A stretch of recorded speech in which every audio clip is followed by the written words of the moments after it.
contrôle avec Mtonga. De nouveau pour Sun Tzu qui va allonger le jeu.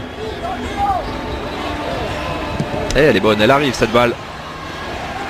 Le côté gauche, côté fort là pour l'instant. Pour les Zambiens. C'est pas mal fait dans des tout petits périmètres l'explosivité de Katongo. Et on va écarter le jeu maintenant. Avec un centre, le contrôle, ce ballon qui traîne derrière avec cette tête et le but. Voilà, 9e minute. Et c'est la Zambie qui trouve la solution. Christopher Katongo qui permet au Chipolopos à la Zambie donc de mener 1-0. Problème d'ajustement défensif pour l'instant pour le Japon. Et la joie bien évidemment pour les quelques supporters zambiens. 1-0 donc le but de l'inévitable Christopher Katongo. Et pas de position de hors-jeu. Un ballon dévié de la part de Mayuka. Et une belle phase de jeu également. Avec un centre de belle qualité là, dans une bonne zone. Et derrière, plus prompt, plus rapide, le capitaine zambien. Ça fait 1-0.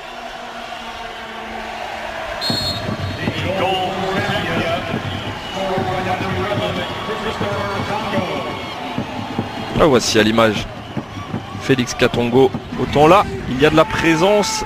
Et on pense à Sun Tzu notamment. Ah, c'est tir à rater, pourquoi pas. Avec cette frappe enchaînée, oh quel but! Quel but inscrit par la Zambie. Petite combinaison et merveille de frappe. Ce but inscrit par Nathan Sinkala, le Sochalien. Et ça fait 2-0 pour la Zambie. Inquiétude pour Alberto Zaccheroni contre le Costa Rica. Ils avaient encaissé un but, cette fois-ci c'est 2. Et quelle merveille de frappe là pour le numéro 19 Nathan Sinkala. Et la feinte de Sun Tzu, elle est merveilleuse. Enroulé du pied droit, petit filet. Nishikawa est battu.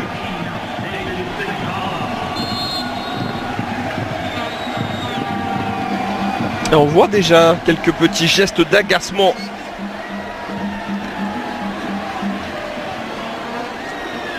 Mais il a manqué son contrôle, Kakitani.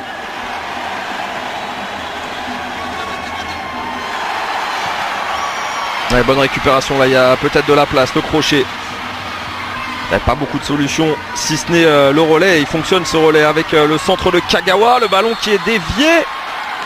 Et c'est un penalty pour le Japon. La main dans la surface. Alors qui est responsable? Est-ce que c'est Mbola numéro 18? C'est lui qui est en tout cas montré. La main elle est là et c'est également Emmanuel Mbola donc. Eh bien le Japon va peut-être pouvoir se relancer ou plutôt se lancer dans cette rencontre qui sont menés 2-0. Honda face à Nsabata.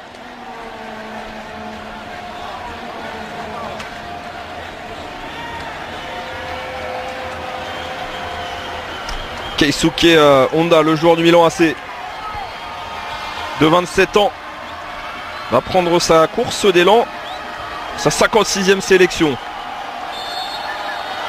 C'est parti pour Honda. Et c'est parti, contre-pied impeccable. Et le Japon qui se relance dans cette rencontre, mais qui se relance dans la douleur grâce à un penalty. Pas sûr que ça rassure Alberto Zaccheroni, mais en tout cas, il n'y a plus qu'un but de retard. C'est un Japon à réaction que l'on voit dans ces matchs amicaux après le succès arraché contre le Costa Rica. Bien le court après le score, il n'y a plus qu'un but de retard maintenant. Penalty pour l'ancien joueur du CSKA Moscou. C'est un joueur de Nagoya également au Japon. La star, capitaine.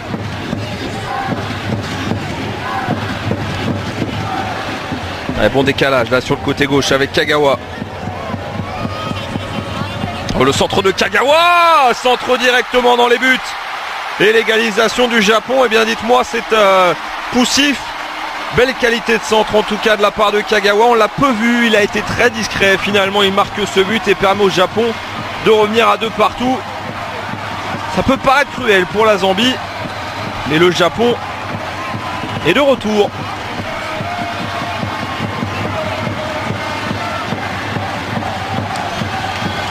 Allez, centre trouvé, belle zone. Il y a Okuba qui vient faire semblant de toucher ce ballon. Il ne peut pas faire grand chose là. Nsabata battu dès le départ de ce centre-tir. Et donc le premier but. Deuxième changement. Et 2 partout donc entre le Japon et la Zambie.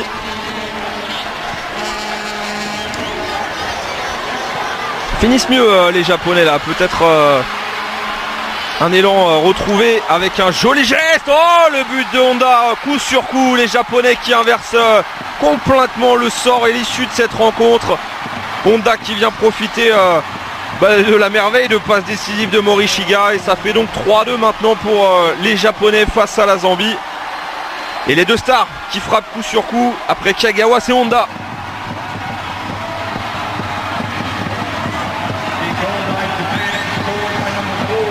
Et ralenti qui a du mal à partir, mais quel travail fait par Masato Morishiga. Ouais, il élimine l'entrant là, Musando. Et le tacle impeccable de Honda pour le doubler.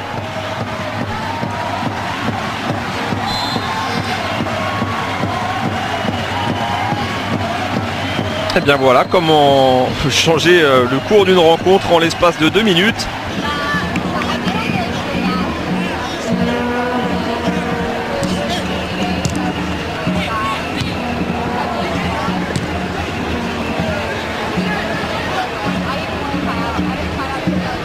Honda. Gros match de la part du numéro 4 Honda. Également belle prestation de Yasuhito Endo. On l'a répété, on le redira jusqu'au bout. Les 2 poumons au milieu, les poumons au milieu de terrain ont été solides. Attention à cette frappe, elle est déviée. Oh, elle vient se loger sous la barre transversale de Nishikawa. Et est-ce que c'est pas Lubombo Musando qui vient marquer ce but sur un ballon dévié? C'est lui qui a frappé, c'est bien lui qui célèbre. Alors ballon dévié effectivement, et qui est venu tromper Shusaku Nishikawa. Ah, la colère. Forcément il y avait un score à tenir, ils ne l'ont pas tenu les Japonais. Et là aussi on célèbre et on jubile. La frappe elle est lointaine et elle est déviée et elle vient se loger, on l'a dit, sous la barre transversale. Il est un peu court dans son initiative là. Nishikawa. Frappe déviée donc. À venir d'Aoyama. La sortie d'Endo, grosse prestation pour le capitaine. Et l'entrée donc de Toshihiro Aoyama.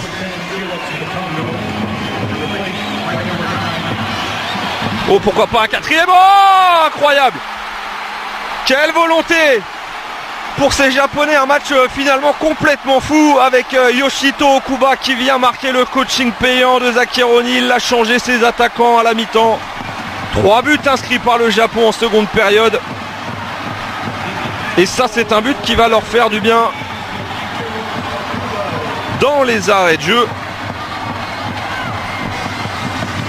Contrôle parfait, frappe enchaînée, rien à dire. Le long ballon là envoyé justement par Aoyama.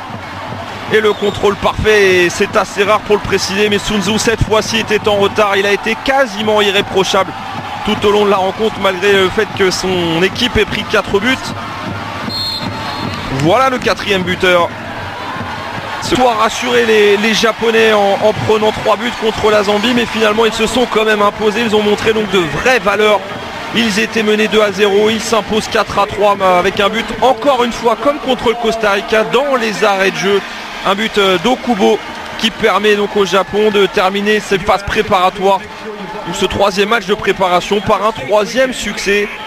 Il faudra donc compter dans ce groupe C avec le Japon. Voilà donc pour cette rencontre et le dernier match de préparation. Maintenant c'est direction le Brésil pour Kagawa et Honda et cette sélection japonaise. On les surveillera donc dans le groupe de la Colombie, de la Grèce et de la Côte d'Ivoire. Le Japon a fait le travail. Rendez-vous au Brésil maintenant. Eh bien on va se quitter là-dessus. N'oubliez pas les rendez-vous demain matin 6h l'Expresso. Bien sûr comme tous les matins. Et vous avez vu tous les rendez-vous tout au long de cette retransmission. Les finales NBA, la Diamond League, la Coupe du Monde. Et Wimbledon, voilà le gros programme à venir pour ce mois de juin sur les antennes de beIN Sport. Bonne nuit à tous.